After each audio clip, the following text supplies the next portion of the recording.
Lyca production Subaskaran வழங்கும் ஷங்கர் இயக்கத்தில் கமல்ஹாசன் நடிப்பில் இந்தியன் 2 உங்கள் அபிமான திரையரங்குகளில் வெற்றி நடைபோடுகிறது. Hola! Your dream vacation to Malaysia starts from rupees 24,999 only with GT Holidays, South India's #1 travel brand. நிறைய வாய்ப்புகள் இருக்குது, அதில் மாற்று கருத்து இல்லை. ஆனால் எடப்பாடி தான் ரொம்ப அடம் பிடிக்கிறாருன்னு எல்லாருமே சொல்கிறாங்க. அவர் அடம் பிடிக்கிறாரு, வரக்கூடாதுன்றாரு. அவர் பிரிஞ்சு போனவங்க வராங்கன்னா சேர்த்துக்கணும், அவங்கள யாரையுமே நான் சேர்த்துக்க மாட்டேன்னா சொல்கிறதுக்கு ஆனானப்பட்ட ஜெயலலிதாவே தன்னை மிக கடுமையாக விமர்சனவங்க எல்லாரையும் ஒன்று சேர்த்துக்கிட்டாங்க. அதனால் அந்த அம்மாவே அப்படி சேர்த்துக்கும் போது எடப்பாடிக்கு என்ன வந்தது? எதற்காக அவர் ஓபிஎஸ்ஸை சேர்த்துக்க மாட்டேன்றாரு? இன்றைக்கி ஒரு ஆம்ஸ்ட்ராங் படுகொலை ஆகட்டும் அல்லது கள்ளச்சாராய சாவாகட்டும், இதற்கெல்லாம் இடதுசாரிகள் எதிர்க்க வேண்டிய விதத்தில் திமுக அரசை எதிர்க்கவும் இல்லை, அவங்க மக்கள் மன்றத்தில் போராட்டங்களை முன்னெடுக்கவும் இல்லை. ஆகவே இந்த சூழ்நிலை தமிழ்நாட்டுக்கு நல்லது கிடையாது. இன்ஃபேக்ட் நான் அடிக்கடி சொல்லுவேன், ஸ்டாலின் தான் தமிழ்நாட்டு வரலாற்றிலே ரொம்ப லக்கியஸ்ட் சீஃப் மினிஸ்டர். ரொம்ப அதிர்ஷ்டசாலியான முதலமைச்சர் யாருன்னா ஸ்டாலின் தான். ஜெயலலிதா மரணத்துக்கு பிறகு எடப்பாடி சிஎம்மாக இருக்கும்போது எவ்வளோ அழகாக எதிர்கட்சியாக ஃபங்க்ஷன் பண்ணாங்க. ஆனால் இன்றைக்கி அதில் ஒரு நாளில் ஒரு பங்கு கூட எடப்பாடியால் ஃபங்க்ஷன் பண்ண முடியல, அதிமுகவில் ஃபங்க்ஷன் பண்ண முடியல திமுக அரசுக்கு எதிராக. இப்போ கட்சி தோல்வி அடைந்தாலும் பரவாயில்ல, இவங்களை சேர்க்கக்கூடாது அப்படின்னு முடிவில் இருக்குது. அதை சொல்கிறதுக்கு அவர் யாருங்க? எம்ஜிஆர் உருவாக்கின கட்சிங்க, எல்லாருக்குமான கட்சி தானேங்க அது. ஆனானப்பட்ட ஜெயலலிதாவே எல்லாரையும் ஒன்று சேர்த்துக்கும் போது இவர் யார் சேர்த்துக்க மாட்டேன்னு சொல்கிறதுக்கு? ஏங்க ஒருத்தன் வரேன்னு சொல்கிறவன வேணான்னு சொல்கிறது தீண்டாமல் இல்லையா? அவங்களெல்லாம் தெருவில் போகிறவங்க, நீங்கள் அவங்க சொல்கிறதெல்லாம் என்கிட்ட கேட்காதீங்க அப்படின்ட்டு. இது ரொம்ப தவறான பேச்சுங்க.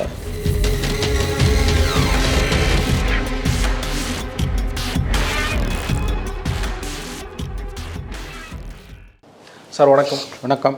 சில தினங்களுக்கு முன்னாடி சேலம் எடப்பாடி பழனிசாமி அவரோட வீட்டில் முன்னாள் அமைச்சர்கள் 6 பேர் எல்லாரும் சேர்ந்து பயணிக்கலாம் அப்படின்னு அழுத்தம் கொடுத்ததாக ஒரு செய்தி வந்தது.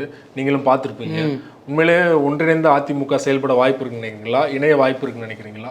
இணைய வாய்ப்புகள் இருக்குது, அதில் மாற்று கருத்து இல்லை. ஆனால் எடப்பாடி தான் ரொம்ப அடம் பிடிக்கிறாருன்னு எல்லாருமே சொல்கிறாங்க. அது எடப்பாடி வீட்டில் நடந்த அந்த கூட்டத்தில் 10 நாளைக்கு முன்னால் நடந்த அந்த கூட்டத்தில் SP Velumani, Thangamani, Natham Viswanathan, Sengottaiyan, CV. Shanmugam, KP. Anbazhagan 6 அமைச்சர்கள் பேசியிருக்காங்க. எல்லாருமே எடப்பாடியோட நிற்கிறவங்க தான். இப்போ ஓபிஎஸ் சிபிஎஸ் சண்டையில் எடப்பாடியோட நின்றவங்க. நீங்கள் கூட்டணி எல்லாரையும் பிரிஞ்சவங்கள ஒன்று சேர்க்கணுன்னு தான் அவங்க கேட்குறாங்க. கூட்டணியை பற்றி சொல்லலை, பிரிஞ்சவங்கள ஒன்று சேர்க்கணும். எஸ்பெஷலி யார்? ஓபிஎஸ், சசிகலா, எல்லாரையும் எஸ்பெஷலி ஓபிஎஸ்ஸை சேர்க்கணுன்றாங்க. அவர் அடம் பிடிக்கிறாரு, வரக்கூடாதுன்றாரு. அவர் யாருமே எஸ்பெஷலி ஓபிஎஸ் வரக்கூடாதுன்னு எடப்பாடி அடம் பிடிக்கிறாரு. 2 மணி நேரத்துக்கு மேலே பேச்சு போச்சுன்றாங்க. அதுக்கு பிறகு மறுபடியும் பேசலான்னு கலைஞ்சிருக்காங்கன்னு சொல்கிறாங்க. அதுக்கு பிறகு தொகுதி வாரியாக எங்கெங்கே தோல்வி அடைஞ்சோன்னு மாவட்ட வாரியாக பேச ஆரம்பிச்சிருக்காரு. 26 வலுவான கூட்டணி அமைப்பெல்லாம் அவர் பேசுகிறாரு. ஒன்றுபட்ட அதிமுக இல்லைன்னா இவரால் கூட்டணி முதல்ல அமைக்கவும் முடியாது. இவர் அப்படி அமைஞ்சாலும் அது விளங்காது. கண்டிப்பாக பிரிஞ்சவங்க ஒன்று சேர்ந்தால் தான் எடப்பாடி பிரிஞ்சவங்கள ஒன்று சேர்த்துக்கிட்டால் தான் ஒரு கட்சியில் நீடிக்க முடியும். தொடர்ந்து அவர் இப்படியே போனாருன்னா ஓபிஎஸ்க்கு நேர்ந்தது இபிஎஸ்க்கு நிகழ்வதற்கு ரொம்ப நாள் ஆகிடாது.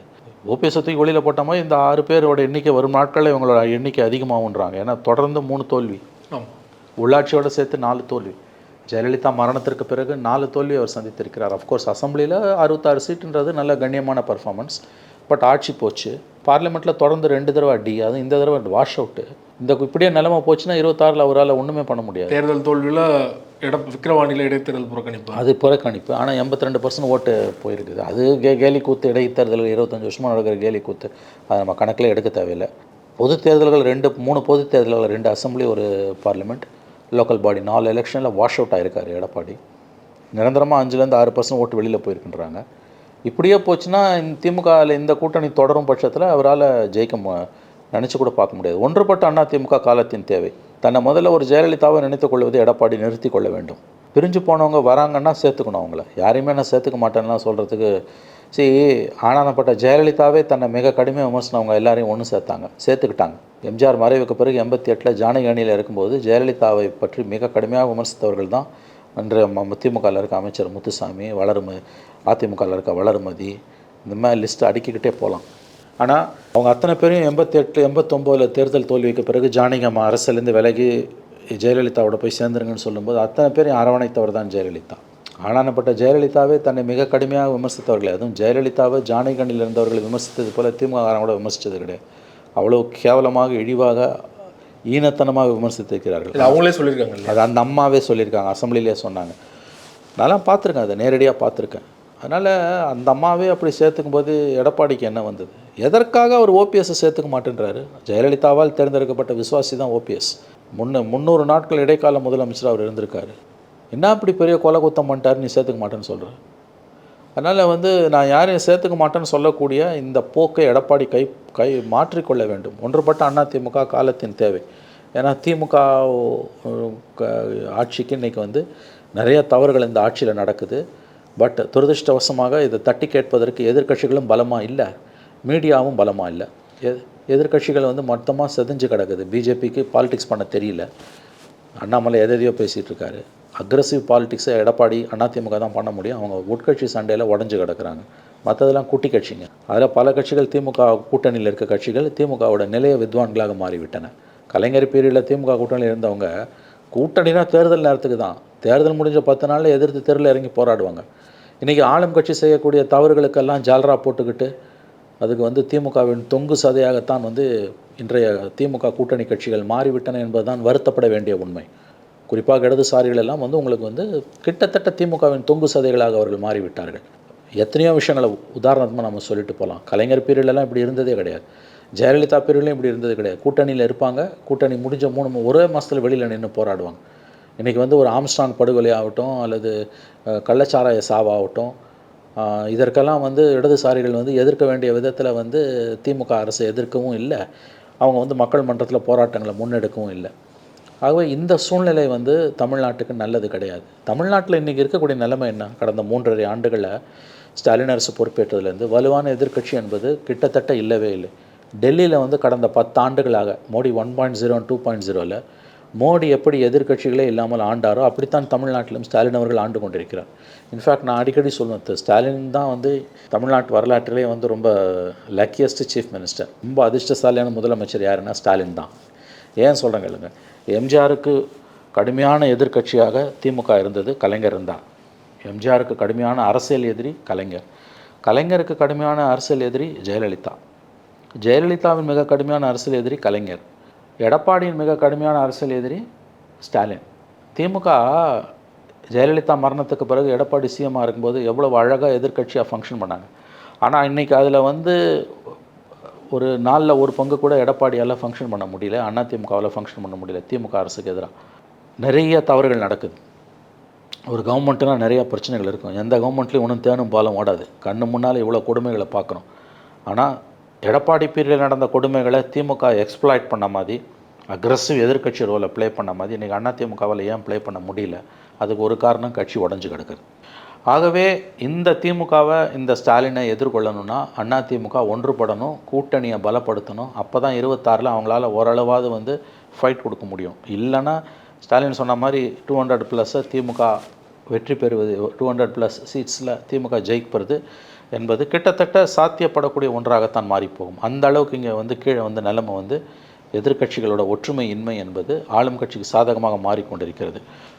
அதிமுக பலவீனம் அடைவது தமிழக அரசியலுக்கு நல்லதல்ல. ஏன்னு கேளுங்களேன், அதிமுகவில் ஓபிஎஸ் யார் கூட போகிறாரு, இபிஎஸ் யார் கூட போகிறாரு, சிவி சண்முகம் யார் கூட போகிறாரு, வேலுமணி தங்கமணி என்ன பண்ணுறாங்க, வளர்மதி யார் கூட இருக்காங்க, இது கிடையாது பிரச்சனை. அவங்க யார் கூட வேணால் இருந்துட்டு போகலாம் அரசியல் ரீதியாக. ஆனால் கீழே இருக்கக்கூடிய தொண்டை இருக்கால, அந்த வாக்கு வங்கி எங்கே போகுதுன்றதான் முக்கியம். அதிமுகவோட கோர் ஓட் பேங்க்கு சத்தியமாக திமுகவுக்கு போகாது. அது அதிமுக பலவீனம் அடையும் போது ஒன்று பிஜேபிக்கு போகும், இல்லை நாம் தமிழருக்கு போகும். அது தமிழக அரசியலுக்கு நல்லதல்ல. எல்லாரும் அதிமுக பலவீனம் அடையுதுன்னும் போது எடப்பாடி ஓபிஎஸ் எங்கே போவாங்க, எங்கே வருவாங்க, சசிகலா என்ன ஆவாங்கன்றாங்க. அதெல்லாம் கேள்வி. அதிமுக வாக்கு வங்கி எங்கே போக போகிறது? தமிழக அரசியலின் மையக்கரு ஆன்டி டிஎம்கே. ப்ரோ டிஎம்கே விட ஆன்டி டிஎம்கே ஓட் பேங்க்கு தான் அதிகம். அது இன்றைக்கி செதற ஆரம்பிச்சிருக்குது. இந்த நிலைமையை கட்டுப்பாட்டுக்குள் கொண்டு வரணும், நிலைமையை சீர்திருத்தணும்னா எடப்பாடி மனம் இறங்க வேண்டும், மனம் மாற வேண்டும். ஒன்றுபட்ட அதிமுக என்பது காலத்தின் தேவை. இன்னொரு தோல்வியெல்லாம் 26ல் தோத்தாங்கன்னா கட்சி வாஷ் அவுட். எடப்பாடி அவர்கள் மனம் மாற வேண்டும்னு சொன்னீங்க இல்லையா? ஜானகி உதாரணத்தை கூட நீங்கள் மேற்கோள் காட்டினீங்க. அதே ஜானகி உதாரணத்தை காட்டி தான் ஜானகி எம்மையார் மாதிரி சசிகலாவும் அரசியல் விட்டு விலகணும்னு சொல்கிறாரு எடப்பாடி. அந்த அம்மா இப்போ ஒன்று தெரிஞ்சுக்கோங்களேன், அந்த அம்மாவால் சசிகலாவால் 27 ஜனவரி வரைக்கும் தேர்தலில் போட்டி போட முடியாது. இதை ஞாபகம் வச்சுக்கோங்க. ஏன்னா அவங்களுக்கு டிஸ்குவாலிஃபிகேஷன் இருக்குது. அவங்க 2021 ஜனவரியில் ரிலீஸ் ஆகி வெளியில் வராங்க. ஊழல் வழக்கில் 4 ஆண்டுகள் தண்டிக்கப்பட்டு, ஊழல் வழக்கில் தண்டிக்கப்பட்டு சிறையிலிருந்து வெளியில் வந்தவர்கள் சிறையிலிருந்து வெளியில் வந்த 6 ஆண்டுகளுக்கு தேர்தலில் போட்டி போட முடியாது. அப்படி பார்க்கும்போது 2027 ஜனவரி வரையில் தேர்தலில் சசிகலாவால் போட்டி போட முடியாது. அப்போ 26 பற்றி ஏன் கவலைப்படுறீங்க நீங்கள்? சசிகலா இப்போ நீங்கள் சசிகலா ஜானகி அம்மா மாதிரி ஒதுங்கணும்னு அவர் சொல்கிறாரு. சரி, அப்போ ஓபிஎஸ் கதை என்ன? சரி, சசிகலாவை நீங்கள் சேர்த்துக்க மாட்டேன்னு சொல்கிறது கூட புரியுது. அதில் இருக்கக்கூடிய நுண் அரசியலை நம்ம புரிஞ்சுக்கிறோம். கரெக்ட். சசிகலான்ற கேரக்டர் பொலிட்டிக்கலி ஜெயலலிதா இருக்கும்போது எப்படிலாம் அவங்க நடந்துக்கிட்டாங்க என்னன்றதெல்லாம் நமக்கு தெரியுது. சசிகலாவை பற்றின அவருடைய விமர்சனம் நமக்கு புரியுது, எடப்பாடியோட விமர்சனம் புரியுது. பட் ஓபிஎஸ் கதை, ஓபிஎஸ் தண்டிக்கப்பட்ட குற்றவாளி கிடையாது. ஜெயலலிதாவால் தேர்ந்தெடுக்கப்பட்டவர் தானே அவர். 3 முறை முதலமைச்சராக இருந்திருக்காரு. ஒவ்வொரு முறை ஜெயலலிதா ஜெயிலுக்கு போகும்போதும் அவர் தானே சிஎம் ஆனார். நீங்கள் சசிகலாவை சேர்த்துக்க மாட்டேன்னு சொல்கிறது எனக்கு புரியுது, அந்த கருத்து பரிசீலனைக்குரியது. அந்த விஷயத்தில் சசிகலா வெளிப்படையாக சொல்லணும் சிவா, சசிகலா விஷயத்தில் எடப்பாடியோட கருத்து பரிசீலனைக்குரியது, ஒதுக்கி தள்ளவிட முடியாது. ஆனால் ஓபிஎஸ் விஷயத்தில் அவர் ஏன் அடம் பிடிக்கிறார்? அவரை ஓபிஎஸ்ஸை சேர்த்துக்கணும் இல்லையா? ஒருவேளை இந்த காரணமாக இருக்குமோ, 2024 நாடாளுமன்ற தேர்தலில் பிஜேபி கூட்டணியோட பலாப்பழ சின்னத்தில் போட்டிட்டா தெரிஞ்சோ தெரியாமலோ அவர் மேலே பிஜேபி கலர் விழுந்துருச்சு. எப்போவுமே ஒட்டும் இல்லை உறவு இல்லைன்னு சொல்கிற எடப்பாடி அவர்கள் மறுபடியும் ஓபிஎஸ் அவர்கள் சேர்த்தனா அந்த கலர் அதிமுக குழுந்துரும் அப்படின்னு எதிர்பார்க்குறாரு. இருக்கலாம். சரி, இப்போ நான் இன்னொன்று கேட்குறேன். வரும் நாட்களில் பிஜேபியோட ப்ரெஷரை எந்த அளவுக்கு எடப்பாடியாலேயோ ஏடிஎம்கே தாங்க முடியும்னு நீங்கள் நினைக்கிறீங்க? நேற்று கூட சொல்லியிருக்காரு 2024 கண்டிப்பாக 26 பாஜகவோட கூட்டணி கிடையாது, சட்டமன்ற தேர்தலுக்கு சரியான பாதையில் எடுத்துகிட்டு போகலாம் அப்படின்னு சொல்கிறாரு. அப்படி சொல்கிறார் அவர். ஆனால் அது எந்த அளவுக்கு சாத்தியப்படுன்றது உள்ளுக்குள்ளே நெருக்கடிகள் இருக்குது. அதை செஞ்சார்னா நல்லது தான். ஆனால் அப்படி செய்யும்பொழுது நீ ஒன்றுபட்ட அதிமுகவோட செய்யணும். இன்றைக்கி இருக்க பிரிஞ்சு போன அதிமுகவை வச்சுக்கிட்டு நீ ஏடிஎம்கே எனக்கு பிஜேபி வேணாம் அப்படின்னு சொல்லிட்டு அதிமுகவும் பிரிஞ்சு கிடக்குது அப்படின்னா கூட்டணி திமுக கூட்டணியிலேருந்து கட்சிகளை உருவுறது அவ்வளோ ஈஸி கிடையாது, ஞாபகம் வச்சுக்கோங்க. அப்போ கிட்டத்தட்ட இதே கூட்டணி தான் 26 தொடரணும்னா எழுதி வச்சுக்கோங்க, 200 சீட்டுக்கு மேலே திமுக கூட்டணி ஜெயிக்கும். Numbers game. அதில் விஜயும் உள்ளே வந்த பிறகு, தமிழக வெற்றி கழகமும் உள்ளே வந்த பிறகு அதிமுக காணாமல் போகும். இந்த கூட்டணி இல்லாமல், ஒன்றுபட்ட அதிமுக இல்லாமல் நான் இப்போ இருக்க கூட்டணியில் தான் இதில் தான் போவேன் அப்படின்னு சொல்லிட்டு அவர் பார்லிமெண்ட் எலெக்ஷனுக்கு விசிகே வெளியில் வந்துடும், காங்கிரஸ் வெளியில் வந்துடும்லாம் நம்பிக்கிட்டு உட்காந்துருந்தார். வரல. காங்கிரஸ் திமுக கூட்டணி 26 கண்டிப்பாக தொடரும். விசிகே கூட்டணியும் திமுகவில் தொடரும் தான் நான் உறுதியாக நம்புகிறேன். அப்படி இருக்கும்போது இவர்கிட்ட யார் கூட்டணிக்கு வருவாங்க? யார் கூட்டணிக்கு வருவாங்க? அப்போ நீங்கள் பிஜேபி ஃபேக்டரை காமிச்சு இதே மாதிரி தனியாக போனீங்கன்னா ஆன்டி பிஜேபியும் வேணாம், மற்ற கட்சிகளோட கூட்டணியையும் உங்களால் உறுதிப்படுத்த முடியல. அப்போ இதே கூட்டணி போகுதுன்னா எழுதி வச்சுக்கோங்க, அசம்பிளியில் 5 முனை கூட்டணி வந்துடும். திமுக தலைமையில் ஒரு வலுவான கூட்டணி, அதிமுக இப்போ இருக்க அதிமுக வேணும்னா தேமுதிக இருக்கும், 3வது பிஜேபி தலைமையில் ஒரு கூட்டணி, 4வது பாமக அவங்களாம், 4வது சீமானு, 5வது விஜய். 5 கார்னர் ஃபைட்னா திமுக 220 சீட்டுக்கு மேலே அடிக்கும். அப்போ 4வது முறையும் தோத்துட்டு எடப்பாடி இதே மாதிரி வீரவசனம் பேசிக்கிட்டு இருப்பாரா? ஏங்க 26 தோத்துனா அதிமுக நீங்கள் முடிவுரை எழுதிடலாம். இப்போ கட்சி தோல்வி அடைந்தாலும் பரவாயில்ல, இவங்களை சேர்க்கக்கூடாது அப்படின்னு முடிவில் இருக்காரு. அதை சொல்கிறதுக்கு அவர் யாருங்க? எம்ஜிஆர் உருவாக்கின கட்சிங்க, எல்லாருக்குமான கட்சி தானேங்க அது. ஆனானப்பட்ட ஜெயலலிதாவே எல்லாரையும் ஒன்று சேர்த்துக்கும் போது இவர் யார் சேர்த்துக்க மாட்டேன்னு சொல்கிறதுக்கு? ஏங்க ஒருத்தன் வரேன்னு சொல்கிறவன வேணான்னு சொல்கிறது தீண்டாமல் இல்லையா? தனிக்கும் அவர் ஸ்பேன் ஆஃப் 15 இயர்ஸில் 300 நாட்களுக்கு மேலே முதலமைச்சராக இருந்தவர். ஜெயலலிதாவால் தேர்ந்தெடுக்கப்பட்ட விசுவாசி தான் ஓபிஎஸ். அவருக்கு முன்னாடி இருந்து செல்வாக்கு இல்லைன்னு நினைக்கிறாரா? யாருக்கு தான் செல்வாக்கு இல்லை? எடப்பாடிக்கு மட்டும் அப்படியே செல்வாக்கு கூடி மறுபடியும் உள்ள வந்தாருன்னா அவருடைய தலைமைக்கு ஒரு சவாலாக இருப்பார் அப்படின்னு நினைக்கிறாரா? அப்படிதான் அவர் நினைக்கிறாரு. ஆனால் அந்த காரணத்துக்காக நீ உள்ளே சேர்த்துக்க மாட்டேன்னு சொல்ல முடியாது இல்லையா? உங்கள் கூட இருந்தவர் தானே அவர்னா திமுகலேருந்து வந்தவரா? உங்கள் கூடயே இவ்வளோ நாள் இருந்தவர். இன்னும் சொல்லப்போனால் உங்கள் அம்மாவால் தேர்ந்தெடுக்கப்பட்டவர் அவர். ஜெயிலுக்கு ஜெயலலிதா ஒவ்வொரு தடவை போகும்போது ஓபிஎஸ் சிஎம் ஆக்கிட்டு தான் போவாங்க. ஜெயலலிதா மரணித்த பிறகும் அவர் தான் 2 மாதம் சிஎம்மாக இருந்தார். இன்றைக்கி அவர் பழசெல்லாம் மறந்துட்டு புதிய பாதையில் போவோம் வாங்க எல்லோரும் ஒன்றா இருக்கலான்னு போது, ஏங்க ஒன்றா இருக்கலான்னு ஒருத்தன் சொல்லும்போது இல்லை நான் தனியாக தான் இருப்பேன்னு ஒருத்தன் எப்படிங்க சொல்ல முடியும்? ஒன்றுபட்டால் உண்டு வாழ்வு, ஒற்றுமை நீங்கடில் அனைவருக்கும் தாழ்வு. இந்த திமுகன்றது விஸ்வரூபம் எடுத்துடுச்சு, ஞாபகம் வச்சுக்கோங்க. திமுக கிட்ட இருக்க கூட்டணி பலம், பண பலம், அதிகார பலம், மீடியா பலம். இந்த திமுகவை வீழ்த்துறதுக்கு எடப்பாடி இவ்வளவு அடம் பிடிச்சார்னா ஒரு குண்டுமணி அளவு கூட அவரால் வெற்றி பெற முடியாது. இந்த திமுகவை வீழ்த்துறதுக்கு ஓபிஎஸ் உள்ள சேர்த்துக்கணும், முடிஞ்சால் சசிகலாவை சேர்த்துக்கணும், இல்லாட்டி பரவாயில்ல. ஆனால் டிடிவியோட கூட்டணி போகணும், சரத்பவார் காங்கிரஸ் போன மாதிரி. ப்ளஸ் மெகா அலையன்ஸ் இருக்கணும், பிஜேபியை தவிர்த்த மெகா அலையன்ஸ் இருக்கணும். அந்த மாதிரி போனால் மட்டும்தான் இவரால் ஃபேஸ் பண்ண முடியும். நான் இன்னொன்று உங்களுக்கு சொல்கிறேன், இவர் வந்து எனக்கு வந்து அதிமுகவில் யாரும் வேணாம் பிரிஞ்சவங்கள சேர்த்துக்க மாட்டான்னு அடம் பிடிக்கும்போது இந்த 6 பேரோட எண்ணிக்கை வரும் நாட்களில் கூடும். இதை தவிர பிஜேபியோட புற அழுத்தமும் அதிகமாகும். ஒரே நேரத்தில் அவர் கலைஞர் திமுகவையும் எதிர்த்துக்கிட்டு கட்சிக்குள்ளே வரக்கூடிய இந்த வலிமையான சவாலையும் எடுத்துக்கிட்டு இன்னொரு பக்கம் மோடியையும் எதிர்த்துக்கிட்டு அதிமுக அவரால் எங்கேயும் கொண்டு போக முடியாது. அந்த கப்பலை நகர்த்திட்டு போக முடியாது. நங்கூரம் இல்லாமல் போய் அது புயலில் தான் சிக்கும். ஏங்க 3 தடவை தோற்றுருக்காங்க, கடுமையான தோல்விங்க இது என்னமோ ஜெயலலிதா தோத்தாங்க, எம்ஜிஆர் தோத்தாங்க, அவங்களோடலாம் ஒப்பிட முடியாது. முதல்ல தன்னை ஒரு ஜெயலலிதாவாக எம்ஜிஆராக கற்பிதம் செய்து கொள்வதை அவர் நிறுத்த வேண்டும். இந்த 6 பேர் குரல் என்றது வரும் காலங்களில் வரும் நாட்களில் அதிகமாக போகிறது. இன்னும் அந்த குரல் வந்து பலரும் அதே குரலைத்தான் ஒலிக்கப் போகிறார்கள். அப்படி இருக்கும் பொழுது இன்னொரு பக்கத்தில் பிஜேபியோட அழுத்தமும் மிக அதிகமாக அவருக்கு எதிராக திரும்ப போகிறது. எழுதி வச்சுக்கோங்க. வழக்குகள்லாம் வந்து வீரியமடையலாம். எனக்கு தெரிஞ்ச வழக்குகளை பற்றி கூட நான் பேச விரும்பல. கட்சிக்குள்ளே அவருக்கு எதிராக குரலை எழும்பும். இந்த 6 பேர் இன்றைக்கி வந்தது இன்னும் அதிகமாகும். இந்த 66 எம்எல்ஏஸில் வந்து இந்த 6 பேருக்கான விசுவாசிகள் இருக்கான்ல, ப்ளஸ் இன்னும் பிரமுகர்கள் வருவாங்க. இந்த வழக்கு மூலமாக அவரை இடியை வச்சு சிபிஐ வச்சு மிரட்டுவான் பிஜேபி கவர்மெண்ட், நான் அதை நம்பலை. அதுக்கு வாய்ப்பு குறைவு. அதிமுகக்குள்ளே வரக்கூடிய குரல்கள் இருக்குல்ல, அதுவே வந்து எடப்பாடியை வந்து தனிமைப்படுத்தும். தொடர்ந்து அவர் வந்து இதே மாதிரி நான் யாரையும் சேர்த்துக்க மாட்டேன், போனவங்க தான் ஓபிஎஸ்ஸை சேர்க்க மாட்டேன், சசிகலா சேர்க்க மாட்டேன் அடம்பிடிச்சிட்டு இருந்தாருன்னா ஓபிஎஸ் எப்படி கட்சி வெளியில் அனுப்புச்சோ அதே மாதிரி எடப்பாடியும் அனுப்பலாம். அதற்கு வாய்ப்பு இல்லை நீங்கள் சொல்ல முடியுமா? ஏற்கனவே பொதுக்குழு வந்து அவரை நகற்ற முடியும்னு நினைக்கிறீங்களா? ஏன் முடியாது? ஏன்னா அன்னைக்கு வந்து எடப்பாடி கூட இதே மினிஸ்டர் இந்த பழைய ஆளுங்க தான் கூட நின்னாங்க. யார் இந்த 6 பேர் வலுவானவங்க கூட இருந்த காரணத்தால் தான் ஓபிஎஸ்ஸை வெளியில் நகர்த்த முடிஞ்சது எடப்பாடியால். இன்றைக்கி இந்த நபர்களோட இந்த பிரமுகர்களோட எண்ணிக்கை அதிகமாகி இவங்க ஏற்கனவே ஒரு பொதுக்குழுவை கூட்டணுன்ற எண்ணம் இவங்களுக்குலாம் வந்துடுச்சு. ஒரு வேளை எடப்பாடி ஒத்து வரலன்னா அப்போ இவர்களை ஒரு பொதுக்குழுவை கூட்டி எடப்பாடியை வெளியில் போட்டால் என்ன நடக்கும்? கட்சி 2ஆக உடையும். நான் எடப்பாடியை வந்து குறைச்ச மதிப்பில்லை. இந்த 6 பேரோட எண்ணிக்கை அதிகமாகி இந்த 6 பேருன்றது இன்னும் 10 பேர் 12 பேர் ஆனால் கூட 14 பேர் ஆனால் கூட எடப்பாடிக்குன்னு ஒரு கூட்டம் இருக்கும். அப்போ 66 எம்எல்ஏ வந்து உடையும். அப்போ அதிமுக உண்மையான பிளவுன்றது அதுதான். அது யாருக்கு லாபம்? திமுக தான் லாபம்.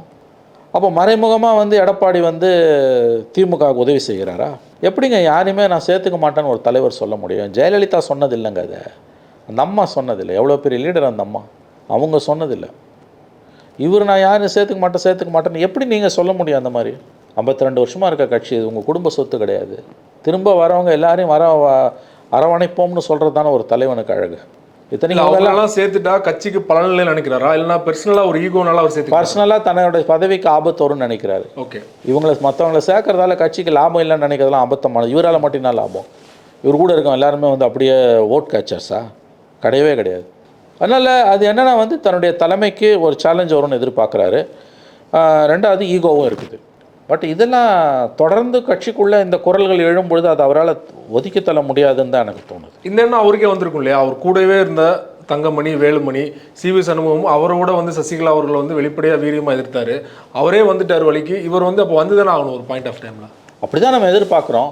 அதை மீறி அவர் ரொம்ப விடாப்பிடியாக இருந்தாருன்னா, அடமெண்ட்டாக இருந்தாருன்னா கண்டிப்பாக இவங்க சும்மா இருக்க மாட்டாங்க. அதான் நான் சொல்கிறேன், இது இப்படியே போச்சுன்னா ஓபிஎஸ்க்கு நடந்தது இபிஎஸ்க்கு நடக்கலாம். ஏற்கனவே புகழேந்தி போன்றவர்கள் வந்து பொதுக்குழுவை கூட்டணும்னு கேட்க ஆரம்பிச்சிருக்காங்க. இப்போ பொதுக்குழு கூப்பிட்டு வெளியில் போட்டால் என்ன ஆகும்? அதிமுக செங்குத்தாக பிளக்கும். எடப்பாடியின் பிடிவாதம் தொடர்ந்தால் மருது அழகராஜ் அந்த டீம்லாம் வந்து யாரோ தெருவில் போகிறவங்க அவங்கள சொல்கிறதெல்லாம் என்கிட்ட கேட்காதீங்க அப்படின்ற. எதை பற்றி? எடப்பாடி அவர்கள் அந்த 3 பேர் வந்து இணைப்பு குழுன்னு சொல்லிட்டு பேச்சுவார்த்தை பண்ணியிருக்காங்க இல்லையா? கேசிபி, ஆமாம், புகழேந்தி, அவங்களெல்லாம் வந்து தெருவில் போகிறவங்க, நீ அவங்க சொல்கிறதெல்லாம் என்கிட்ட கேட்காதீங்க அப்படின்றாரு. இது ரொம்ப தவறான பேச்சுங்க. இது ரொம்ப தவறான பேச்சு. தொடர்ந்து எடப்பாடி இதே பிடிவாதத்தில் இருந்தால் அதிமுக செங்குத்தாக பிளவுண்டு போவது என்பதை தவிர்க்க முடியாதது. அது திமுகவுக்கு பெரிய லாபமாக அமையும். இப்படி யோசிச்சு பாருங்களேன், அதிமுக எடப்பாடி தலைமையில் ஒரு செக்ஷன் உடையுது. இந்த பக்கம் வந்து இந்த 6 பேர் இருக்க குழு வந்து 6 பேர் குழு இன்னும் கூட அதிகமாகி இவங்கெல்லாம் ஒரு அலையன்ஸ் ஃபார்ம் பண்ணுறாங்க. பாமக, பிஜேபி, தேமுதிக, இந்த பக்கம்லாம் ஒரு பக்கம் வருதுன்னு வச்சுக்கோங்க. இவங்க ஒன்று, அதிமுகவில் 2 டீமு, பிஜேபி எல்லாம் சேர்த்து, 3வது சீமானு, 4வது விஜய், 5வது நம்முடைய திமுக கூட்டணினா திமுக கூட்டணி எழுதி வைத்துக் கொள்ளுங்கள் 220 சீட்டு ஜெயிக்கும். அதை தான் எடப்பாடி விரும்புகிறாரான்னு நம்ம கேட்கணும். சொந்த பகை காரணமாக எதற்கு ஒன்றுபட்ட அதிமுகன்ற ஒரு கான்செப்ட் அவர் எதிர்க்கிறார். நான் என்ன கேட்குறேன், 52 வருஷமாக இருக்க கட்சிங்க, ஒரு பெரிய கட்சிங்க, 72லேருந்து இருக்க கட்சி. அதில் 52 வருஷத்தில் 30 வருஷம் தமிழ்நாட்டை ஆண்ட கட்சி, மிகப்பெரிய கட்சி. ஒரு சிக்கல் வருது. அந்த சிக்கல் வந்த பிறகு ஒரு கட்டத்தில் எல்லாரும் மறுபடியும் ஒன்றா ஆகணுன்றாங்க. ஒன்றா ஆகணும்னு மறுபடியும் கேட்குறது எந்த விதத்தில் தப்பு? உண்மையாகவே கட்சி நலனில் அக்கறை இருக்கும், அதுதானே விரும்புவோம். மாறா தொடர்ந்து தோல்வியை மட்டுமே பார்த்துக்கிட்டு இருக்க எடப்பாடி நான் சேர்த்துக்க மாட்டேன், அது என்ன நியாயம்? அது எந்த விதத்தில் நியாயம்? ஐ திங்க் வரும் நாட்களில் அவங்க கடுமையான நெருக்கடியை சந்திப்பாங்க. எடப்பாடியோட பிடிவாதம் குறையலன்னா கண்டிப்பாக இந்த 6 பேரோட எண்ணிக்கை அதிகமாகும். ஓபிஎஸ்க்கு நிகழ்ந்தது எடப்பாடிக்கும் நிகழும். சசிகலா அவர்கள் ஒரு பக்கம் வந்து 90% இணைப்புக்கான பணிகள்லாம் முடிஞ்சிருச்சு அப்படின்னு சொல்றாருன்னா, அப்போ இந்த டீமில் இருக்கிறவங்க அந்த சைடு பேசிக்கிட்டு இருக்காங்க, அப்படி தான் நம்ம எடுத்துக்கணும். அது எந்த அர்த்தத்தில் சொன்னாங்கன்னு தெரியல. அந்த அம்மாவுக்கு ஒன்றும் பெரிய ஹோல்டு இருக்கதே எனக்கு தெரியல. அதிமுக ஒன்றிணையும் நம்ம பேசும்போது ஓபிஎஸ் இன்னும் அந்த மாதிரி புகழேந்தி, அந்த பழைய கேசிபி இந்த மாதிரியான ஒரு டீம் இருக்கு இல்லையா, இன்னும் பல இடங்களில் பல பேர் அவர் கட்சியை விட்டு தூக்கியிருக்கார். அவங்க எல்லாரையும் ஒன்றும் சேர்க்கணும் தான் சொல்கிறோம், சசிகலாவை சொல்லலை.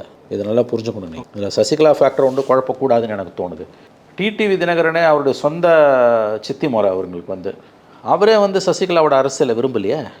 இன்றைக்கி டிடிவி வந்து தனியாக நிற்கிறாரு. அவர் தனி கட்சி ஆரம்பிச்சுட்டு போயிட்டார். அதிமுக ஒருங்கிணைன்னு போது அதில் டிடிவி கிடையாது எனக்கு தெரிஞ்சு. அவங்க கூட்டணி தான் வைப்பாங்க. ஒன்றுபட்ட அதிமுக வந்ததுன்னா கூட்டணி வைத்துக்கொள்ளலாம். அதையும் எடப்பாடி கெடுத்தார். 2021 மட்டும் அன்றைக்கு டிடிவியோட 10 சீட்டு தானங்க கேட்டாங்க. ஏடிஎம்கே சிம்பிள்லேயே நிற்கிறேன் நாங்கள், ஸோ தட் விப்பு கவர் ஆகிடும். 23 இடத்துல உடைச்சாருங்க அவர். நம்ம பேசின மாதிரி அந்த அலையன்ஸ் இருந்திருந்ததுன்னா இந்த ரிசல்ட் வேறு. டிஎம்கே தனிப்பெரும் கட்சியாக வந்திருக்கும் ஒழிய மெஜாரிட்டி வந்திருக்காது. 2006-11 கலைஞருக்கு மட்டுமே மைனாரிட்டி கவர்மெண்ட்டாக இருந்திருக்கும், இல்லை கூட்டணி அரசாக இருந்திருக்கும். 23 சீட்ஸில் அவர் உடைக்கிறார். 66 + 23 எவ்வளோ? 89 சீட்டு. இந்த பக்கம் டிஎம்கே 125 தான். 23 போச்சுன்னா 102. தனி மெஜாரிட்டி கிடையாது. அப்போதும் தோல்வி காரணம் எடப்பாடி அவர்கள் தான். இந்த நாடாளுமன்ற தேர்தலுமே கூட்டணி அமைச்சிருந்தனா 10 தொகுதிகள் மாறி இருக்கும். 21லையும் தோல்விக்கு காரணம் அதுதான். தங்கத்தாம்பாளத்தில் வச்சு திமுக கொடுத்ததுக்காக காரணம் அவர் தான். இந்த முறை 10லேருந்து 12 சீட்டு பார்லிமெண்ட் சீட்டு கண்டிப்பாக ஜெயிச்சிருக்கும். டெல்லியில் பாலிட்டிக்ஸே கிட்டத்தட்ட மாறி இருக்கும். 10 சீட்டு கூட போயிருக்கும் என்டிஏக்கு. 300க்கு மேலே கிராஸ் பண்ணியிருக்கும். 300 மேலே கிராஸ் பண்ணுறதுனா ஒரு சைக்கலாஜிக்கல் அட்வான்டேஜ் இருந்திருக்கும். அதையும் அவர் தான் கெடுத்தார். நம்ம பேசின மாதிரி 2004 தமிழ்நாடு தான் டெல்லி முடிவை மாற்றுச்சு. இப்பையும் வந்து மோடிக்கான இந்த நெருக்கடிக்கு ஓரளவு காரணம் தமிழ்நாடு முடிவு. அதற்கு காரணம் அண்ணாமலை. அமித்ஷாவும் மோடியும் பண்ண ஸ்ட்ராட்டஜிக் பிளண்டரிங் அண்ணாமலையை தலைவராக்குனது. கடந்த ஆண்டே அந்த எண்மண் மக்களை யாத்திரை இஷ்யூ அப்பயே வந்து அண்ணாமலையை தூக்கிட்டு அந்த யாத்திரையெல்லாம் போகாமல் தமிழிசையை போட்டிருந்தாங்கன்னா, இல்லை நயினா நாகேந்திரனை போட்டிருந்தா, அல்லது வானதியை போட்டிருந்தா, உறுதியாக நான் சொல்கிறேன் 20 சீட்டு. இந்த பழைய அலையன்ஸ் 2019 அலையன்ஸ் அதிமுக, பாமக, பாஜக, தேமுதிக, வளரும் கட்சிகள், சத்தியமாக சொல்கிறேன் சிவா, 20 சீட்டு டஃப் ஃபைட். 12லேருந்து 15 சீட்டு கண்டிப்பாக ஜெயிச்சிருப்பாங்க. 15 சீட்டுனா அங்கே என்ன டேலி 307. அங்கேயே என்ன கம்ஃபர்ட் ஜோன் வந்திருக்கும், குஷனிங் அதிகமாக இருந்திருக்கும். யானை தலையில் மண்ணை போட்டுக்கிற மாதிரி தான் பிஜேபி போட்டுச்சு. அது பிஜேபி விவகாரம். அதிமுகவை பொறுத்த வரைக்கும் தொடர் தோல்விகள். 26ல் இப்படியே போச்சுன்னா 4வது தோல்வி வந்துன்னா கட்சிக்கு வந்து நீங்கள் வந்து சங்கு ஊத வேண்டியது தான். அதில் எந்த சந்தேகமும் இல்லை. இப்படியே போச்சுன்னா அதிமுகவுக்கான இறுதி சடங்குகளை எடப்பாடி செய்வார்.